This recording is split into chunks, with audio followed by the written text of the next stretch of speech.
मित्रांनो, तुमचे सर्वांचे आमच्या चॅनलवर स्वागत आहे। एकदा माता पार्वतीने भगवान शंकरांना विचारले की भगवान, काल माझ्या एका भक्ताने मला स्मरण केले म्हणून मी त्यांची विनंती टाळू शकले नाही आणि रात्री त्याच्या स्वप्नात पोहोचले। त्यावेळी त्यांनी मला 3 प्रश्न विचारले। तेव्हा मी त्याला म्हणाले, उद्या मी तुझ्या स्वप्नात पुन्हा येईन आणि तुझ्या 3ही प्रश्नांची उत्तरे नक्कीच देईल। प्रभू, जेव्हापासून माझ्या भक्ताने मला 3 प्रश्न विचारले तेव्हापासून माझे मन अस्वस्थ झाले आहे। आता कृपया मला त्या 3 प्रश्नांची उत्तरे सांगा आणि कृपया माझे समाधान करा, जेणेकरून मी माझ्या भक्ताला या 3 प्रश्नांची उत्तरे देऊ शकेन। भगवान शिव म्हणतात, पार्वती, ठीक आहे, मला तुझे 3 प्रश्न सांग। तुझे समाधान करण्याचा मी सर्वतोपरी प्रयत्न करेन।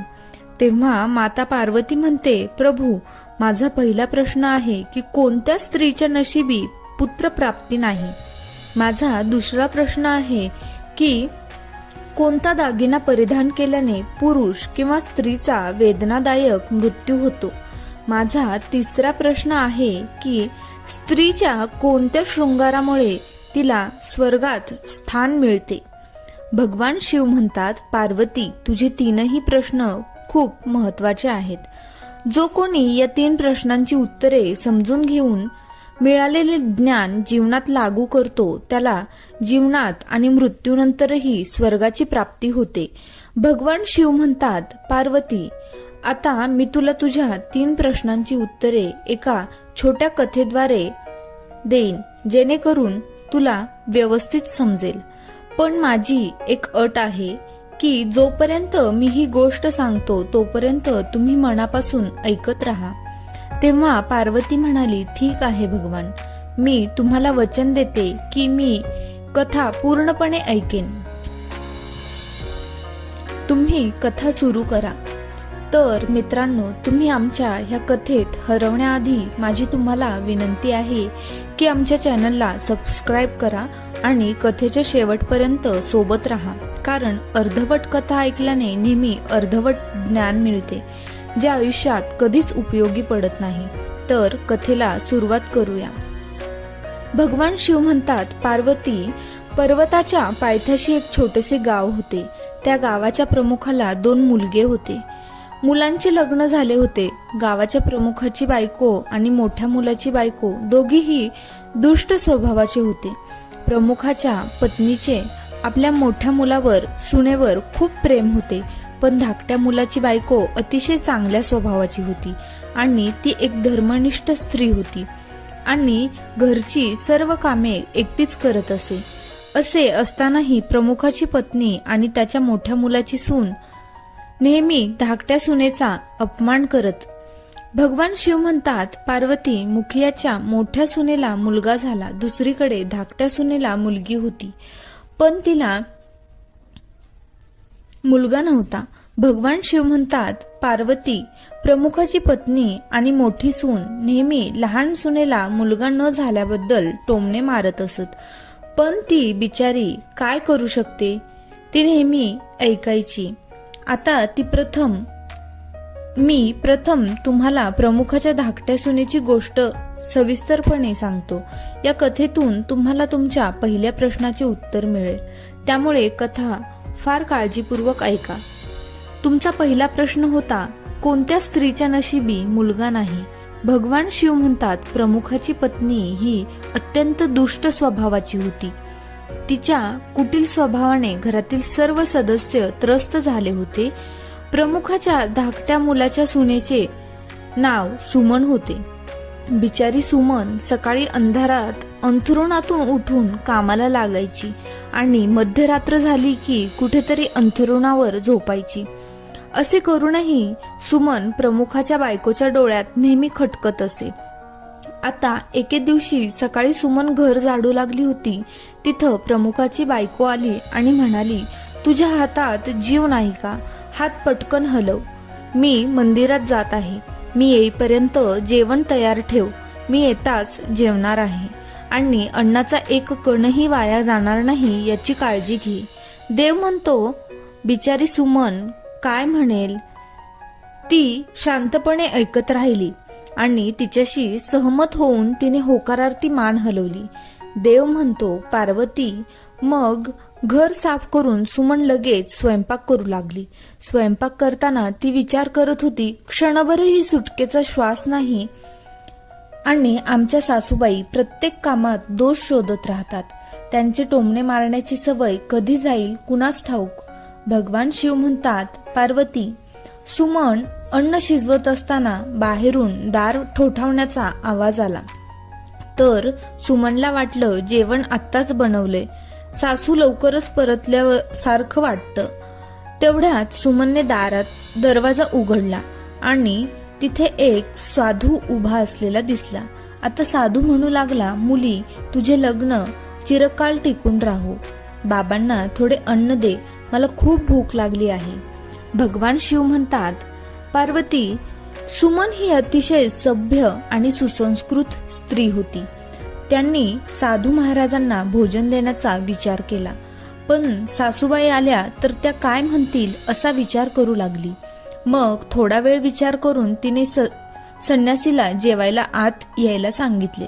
आणि त्याच वेळी सुमन मनात म्हणाली, सासूबाईंना कशाला घाबरू.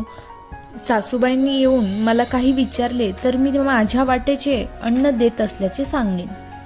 भगवान शिव म्हणतात पार्वती. मग असा विचार करून सुमन भिक्षूला आत घेऊन गेली आणि ती अतिथ धर्माचे पालन करू लागली.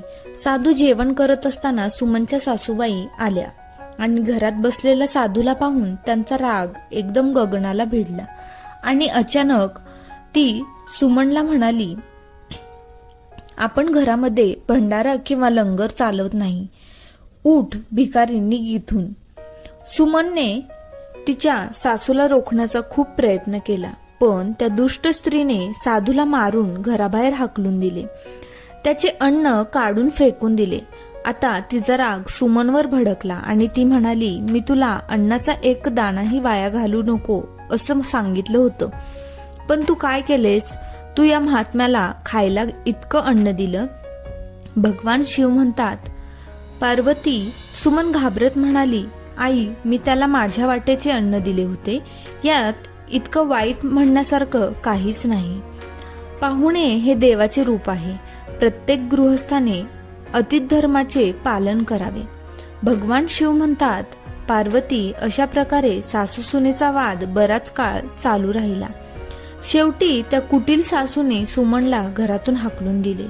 आता बिचारी मुलगी रडतच दार वाजवत राहिली, पण सासू दगडासारखी झाली. तिचे मन विरघळले नाही. आता सुमनकडे एकच पर्याय उरला होता, तो म्हणजे तिच्या घरी माहेरी परतणे.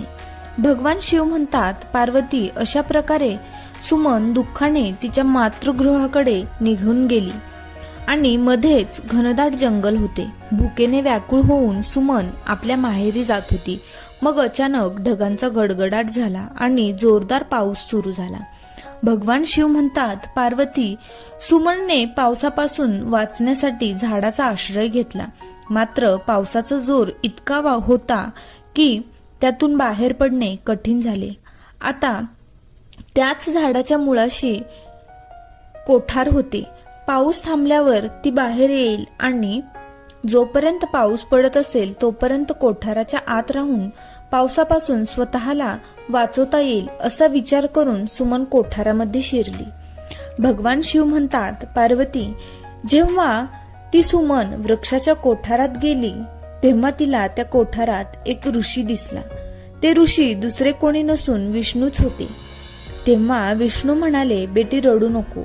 मला माहित आहे की तुझे घरचे लोक तुझा अनादर करतात, कारण ते वाईट स्वभावाचे आहेत आणि तुला टोमणे मारतात, कारण तुझ्या बहिणीला मुलगा झाला आहे आणि तुला अजून मुलगा झाला नाही. तू काळजी करू नको.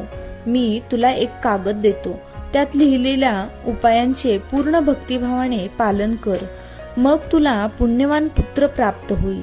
आणि अशा प्रकारे कागद देऊन विष्णू तिथून अदृश्य झाले.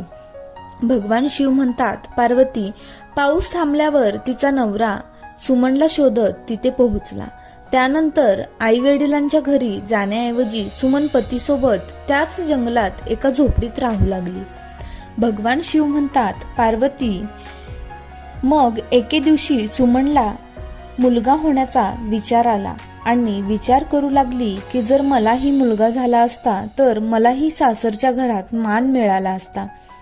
आता ती मुलगी असाच विचार करत होती तोपर्यंत तिला साधूने दिलेला कागद आठवला. सुमनने तो कागद वाचला तेव्हा त्यात लिहिले होते की मुलगा होण्यासाठी स्त्रीने नेहमी रात्री पुरुषाच्या डाव्या बाजूला झोपावे. उजव्या बाजूला झोपल्याने उजव्या अनुनासिक स्वर क्रियाशील होतो. त्यामुळे जेव्हा जेव्हा पुत्रप्राप्तीची इच्छा असेल तेव्हा त्या स्थितीत मिळण्यापूर्वी पुरुषाचा डावा स्वर आणि स्त्रीचा डावा स्वर सक्रिय होईल याची खात्री करावी. त्यावेळी गर्भधारणा करावी. असे केल्याने नक्कीच मुलगा होईल. याउलट अनुनासिक स्वर सक्रिय झाले तर मुलगी जन्माला येते. कागदात पुढे असे लिहिले होते की मासिक पाळी सुरू होण्याच्या पहिल्या 4 दिवसात एकरूप होऊन पुरुष असभ्य होतो. 5व्या रात्री मिलनाने मुलगी जन्माला येते. 6व्या रात्री मिलनाने मुलगा जन्माला येतो. 7व्या रात्री संगनमताने मुलगी जन्माला येते. 8व्या रात्री मिलनातून मुलगा जन्माला येतो. 9व्या रात्रीच्या मिलनातून मुलगी जन्माला येते. 10व्या रात्री मिलनातून मुलगा जन्माला येतो. 11व्या रात्रीच्या मिलनातून सुंदर आणि सुशील आचरणाची मुलगी जन्माला येते. 12वी रात्रीच्या मिलनातून उदात्त आणि सद्गुणी मुलाला जन्म मिळतो. 13व्या रात्रीच्या मिलनातून संपन्न कन्येचा जन्म होतो आणि 14व्या रात्रीच्या मिलनातून सद्गुणी आणि बलवान पुत्र होतो. 15व्या रात्रीच्या मिलनातून लक्ष्मी स्वरूपात कन्येला जन्म मिळतो. 16व्या रात्री सर्व गुण संपन्न पुत्ररत्न प्राप्त होते. भगवान शिव म्हणतात, पार्वती, अशा प्रकारे 16व्या रात्री सुमनने आपल्या पतीशी एकरूप होऊन गर्भधारणा केली. आता सकाळी अंघोळ करून पूजा उरकून सुमनचा नवरा लाकडे तोडायला गेला. तोपर्यंत वादळ आले. आता वादळात सुमनची झोपडी उडून जाते आणि मुसळधार पाऊस सुरू होतो. आणि मग तिने स्वतःला पावसातून वाचवण्यासाठी झाडावर पत्ता लिहिला. हा पत्ता त्याच कोठाराचा होता ज्यात ती सुमन पावसापासून वाचण्यासाठी लपली होती. सुमनने झाडावर पत्ता लिहून ठेवला होता जेणेकरून तिचा नवरा परत आल्यावर झाडावर लिहिलेला पत्ता वाचून त्याच झाडाजवळ येईल. भगवान शिव म्हणतात, पार्वती, सुमन येऊन त्या कोठारात लपते. भगवान शिव म्हणतात, पार्वती, त्या झाडाच्या मुळाशी एक कोठार होते. त्यात ती सुमन गेली. त्या झाडाच्या वर 2 राक्षस राहत होते. एकीकडे पावसातून स्वतःला वाचवण्यासाठी सुमन त्या कोठारात लपून बसली होती आणि दुसरीकडे त्या दोघीही राक्षसी पावसाने हैराण होऊन झाडाकडे येत होत्या. तेवढ्यात एका राक्षसी स्त्री त्या झाडाजवळ आली आणि म्हणाली, आता मी चालू शकत नाही. आता मला सुवर्ण बेटावर जावेसे वाटू लागले आहे. तर दुसरा राक्षस म्हणाला, यात कोणती मोठी गोष्ट आहे? हे झाड आता आपल्याला उडवून सोन्याची बेट असलेल्या ठिकाणी घेऊन जाईल. मग दोघेही राक्षसी झाडाच्या फांदीवर बसले आणि झाड अचानक उडू लागले. दुसरीकडे थकलेली सुमन कोठारात लपून बसली होती. कोठारात शिरताच सुमन झोपी गेली. मात्र झाड उडण्याच्या आवाजाने सुमनला जाग आली आणि झाड उडताना पाहून सुमन घाबरली. मग सुमनने कोठाराच्या बाहेर डोकावले तेव्हा तिला झाडाच्या फांदीवर 2 राक्षस बसलेले दिसले. शेवटी सुमनने परिस्थितीशी तडजोड केली आणि आता जे होईल ते चांगलंच होईल असा विचार केला आणि मग काही वेळ उड्डाण करून ते झाड एका सोन्याच्या बेटावर पोहोचलं आणि उतरलं. दुसरीकडे दोन्ही राक्षसांना भूक लागली होती. त्यामुळे दोघेही भक्ष्याच्या शोधात बाहेर पडले. भगवान शिव म्हणतात, पार्वती, ते 2 राक्षस निघून गेल्यावर ती सुमन कोठारातून बाहेर आली आणि तिने सुटकेचा निश्वास सोडला. आता सुवर्ण बेटावर पसरलेली वाळू पाहताच सुमनला अचानक ही वाळू चमकत असल्याचं आश्चर्य वाटलं आणि मग सुमनने हातात ती वाळू उचलली तेव्हा ती अचानक ओरडू लागली, अरे ही तर सोन्याची वाळू आहे. आणि मग सुमनने तिच्या पदरात जमेल तेवढी वाळू बांधून घेतली आणि ती पुन्हा शांतपणे त्याच कोठारात शिरली. भगवान शिव म्हणतात, पार्वती, सुमन पुन्हा कोठारात गेली. दुसरीकडे दोन्ही राक्षस पुन्हा झाडाजवळ आले आणि एकमेकांना म्हणू लागले, आज पोटभर जेवण करून पूर्ण तृप्त झालो आहोत. आता आपण जिथून आलो तिथे परत जाऊया. आणि मग थोड्याच वेळात ते झाड जिथून उडून गेले होते त्याच ठिकाणी परत गेले. भगवान शिव म्हणतात, पार्वती, तोपर्यंत सुमन त्याच कोठारात लपून राहिली. त्यानंतर काही कारणाने ते राक्षस झाडावरून उतरून बाहेर गेले आणि दोन्ही राक्षस त्या झाडातून बाहेर पडताच सुमन सोन्याची वाळू घेऊन कोठाराच्या बाहेर आली आणि मनात विचार करू लागली की एवढे सोने पाहून माझ्या सासूबाईंना आनंद होईल आणि मी आता घरी परत जाईन माझ्या सासऱ्यांना आणि मी माझ्या सासूला इतकं सोनं देईन, मग ती कधीच माझा द्वेष करणार नाहीत आणि माझ्यावर कायमच प्रेम करेल. भगवान शिव म्हणतात, पार्वती, इथे सुमन असाच विचार करत होती. तोपर्यंत सुमनचा नवरा सुमनला शोधत त्याच कोठाराच्या दिशेने येतो आणि मग सुमनने तिच्या नवऱ्याला सगळा प्रकार सांगितला आणि ती तिच्या पतीसोबत घरी जाते. घरी सुमन तिच्या सासूला म्हणते, सासूबाई, बघा मी तुमच्यासाठी काय आणले आहे. आणि मग असे म्हणत सुमन घरात शिरली आणि तिने सर्व सोने तिच्या सासूला दिले. तिला सोनं कसं मिळालं याची संपूर्ण घटना ती तिच्या सासूला सांगते. भगवान शिव म्हणतात, पार्वती, सोने घेतल्यावर सुमनला अचानक राग आला आणि म्हणाली, तू खूप कमी सोने. सुमनच्या सासूला अचानक राग आला आणि म्हणाली, तू खूप कमी सोने आणले आहेस. जे सोने होते ते तू सर्व आणायला हवे होते. मग सासूबाईंचे म्हणणे ऐकून सुमन म्हणू लागली, आई, एवढे सोने आपल्या 3-4 पिढ्यांसाठी पुरेसे आहे. तर सासू म्हणू लागली, मूर्ख, सोने कधीही पुरेसे नसते. ते जितके जास्त तितके कमी असते. आता मी जाऊन बघ किती सोनं घेऊन येते. भगवान शिव म्हणतात, पार्वती, सुमनने तिच्या सासूला खूप समजावले पण त्या लोभी दुष्ट स्त्रीला एकही गोष्ट समजली नाही. सुमनने सांगितलेली एकही गोष्ट तिने ऐकली नाही आणि जाऊन त्याच झाडाच्या कोठारात जाऊन बसली. दुसरीकडे ती राक्षसी झाडावर येताच झाड अचानक उडू लागले.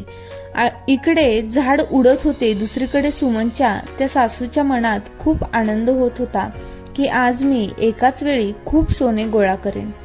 भगवान शिव म्हणतात, पार्वती, इथे सुमनची सासू मनातल्या मनात आनंद करत होती. त्याच वेळी एक राक्षस म्हणू लागला, आज सोन्याच्या बेटावर जायचं नाही तर मत्स्य बेटाकडे जाऊ. आज मला मासे खावेसे वाटत आहेत. आणि मग राक्षसांनी मासे खाण्याचे ठरवताच ते झाड मत्स्यद्वीपाकडे उडून गेले. भगवान शिव म्हणतात, पार्वती, राक्षसांचे बोलणे ऐकून कोठारात बसलेल्या लोभी स्त्रीला स्वतःवर नियंत्रण ठेवता आले नाही आणि अचानक म्हणू लागली, तू सोन्याच्या बेटावर का जात नाही? मत्स्यद्वीपाला जाऊ नका, सोन्याच्या बेटावर चला. आता त्या लोभी बाईने असा आवाज काढताच त्या राक्षसाच्या लक्षात आले की या झाडाच्या कोठारात कोणीतरी नक्कीच लपले आहे. आणि दोन्ही राक्षसांनी त्या लोभी स्त्रीला पाहताच तिला लगेच उचलून झाडावरून खाली फेकून दिले आणि ती जमिनीवर पडताच त्या लोभी स्त्रीला आपला जीव गमवावा लागला.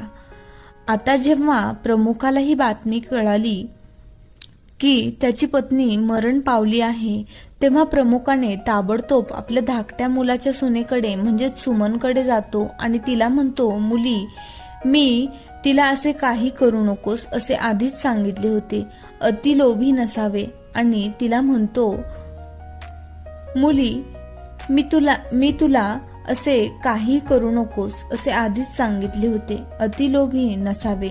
आणि सून मुलीसारख्या असतात, त्यांच्यावर प्रेम केले पाहिजे, पण मी काय करू? तिने माझे एकही शब्द ऐकले नाही आणि आज तिला तिच्या कृतीचे फळ भोगावे लागले आहे. भगवान शिव म्हणतात, पार्वती दुसरीकडे सुमन तिच्या पतीसोबत आनंदाने राहू लागली. नंतर जसजसा वेळ निघून गेला तसा सुमनला एक अतिशय हुशार मुलगा झाला. मग सुमनला आपल्या मुलाला तिच्या मांडीवर खेळताना आनंदाची सीमा राहिली नाही आणि तिने पुन्हा विष्णू आणि लक्ष्मीचे मनापासून आभार मानले. दुसरीकडे प्रमुखाच्या मोठ्या मुलाची सून, जी नेहमी सुमनला मुलगी झाल्याबद्दल टोमणे मारायची, जेव्हा सुमनला मुलगा झाला आणि पैसेही मिळाले तेव्हा तिची बोलती बंद झाली. दुसरीकडे प्रमुखाचा मोठा मुलगा आणि सून गरिबीत दिवस घालवू लागले. म्हणून प्रमुखाची मोठी सून जाते आणि सुमन समोर हात जोडून तिच्या चुकीबद्दल माफी मागते. सुमन ही एक अतिशय दयाळू स्त्री होती. ती तिच्या जाऊबाईला माफ करते आणि तिने आणलेले अर्धे सोने तिच्या जाऊला देते आणि अशा प्रकारे प्रमुख आपल्या धाकट्या सुनेची खूप प्रशंसा करतो आणि मग त्या प्रमुखाने संपूर्ण कुटुंब मोठ्या प्रेमाने जीवन जगू लागते. भगवान शिव म्हणतात, पार्वती हळूहळू वेळ आनंदाने जाऊ लागला. प्रमुखाच्या मोठ्या सुनेला जन्मलेला मुलगा वाईट गुणांचा होता, म्हणून त्याने सर्व सोने वाईट गुणांमध्ये वाया घालवले. आणि दुसरीकडे सुमनला झालेला मुलगा खूप हुशार होता. त्याने आयुष्यात एवढी प्रगती केली की त्याच्या आई वडिलांचा अभिमान वाटला. आणि मग सुमन आणि त्याच्या वहिनींनी आपले आयुष्य भरभरून जगले. तेव्हा मृत्यूच्या पश्चात सुमनला स्वर्ग प्राप्त झाला आणि तिच्या वहिनीला नरक स्थान मिळाले. भगवान शिव म्हणतात, पार्वती तुझा पहिला प्रश्न असा होता की कोणत्या स्त्रीच्या नशिबात पुत्रप्राप्ती नाही. तेव्हा समजून घ्या, जे विष्णूने सांगितलेल्या नियमांच्या विरुद्ध गोष्टी करतात त्यांना पुत्रप्राप्ती नशिबी नसते. म्हणून ज्या बंधू भगिनींना मुलगा किंवा मुलगी व्हावी असे वाटते त्यांनी ही कथा पुन्हा पुन्हा काळजीपूर्वक ऐका आणि त्यांच्या इच्छेनुसार संतान प्राप्त करा. आता भगवान शिव म्हणतात, पार्वती तुझा दुसरा प्रश्न होता की कोणता रत्न धारण केल्याने पुरुष किंवा स्त्रीचा वेदनादायक मृत्यू होतो. तर समजून घ्या की हा लोभाच्या रूपातील एक रत्न आहे जो प्रमुखाच्या पत्नीने परिधान केला होता आणि भरपूर सोने आणण्याच्या लोभापोटी कोठारात प्रवेश केला आणि राक्षसांनी खाली फेकलेल्या प्रमुखाच्या पत्नीचा वेदनादायक मृत्यू झाला. त्यामुळे लोभाचा दागिना कधीही घालू नये. भगवान शिव म्हणतात, पार्वती आता तुझा तिसरा प्रश्न होता की कोणत्या शृंगारामुळे स्त्रीला स्वर्गात स्थान मिळते. चरित्रवान आणि पतीप्रती भक्ती असलेली स्त्री तिच्या मृत्यूनंतर स्वर्गात जाते. तर मित्रांनो, जर तुम्हाला कथा आवडली असेल तर कृपया आमच्या चॅनलला सबस्क्राईब करा आणि भगवान विष्णू, माता लक्ष्मी, भगवान शिव आणि पार्वतीसाठी एक लाईक करायला विसरू नका. धन्यवाद.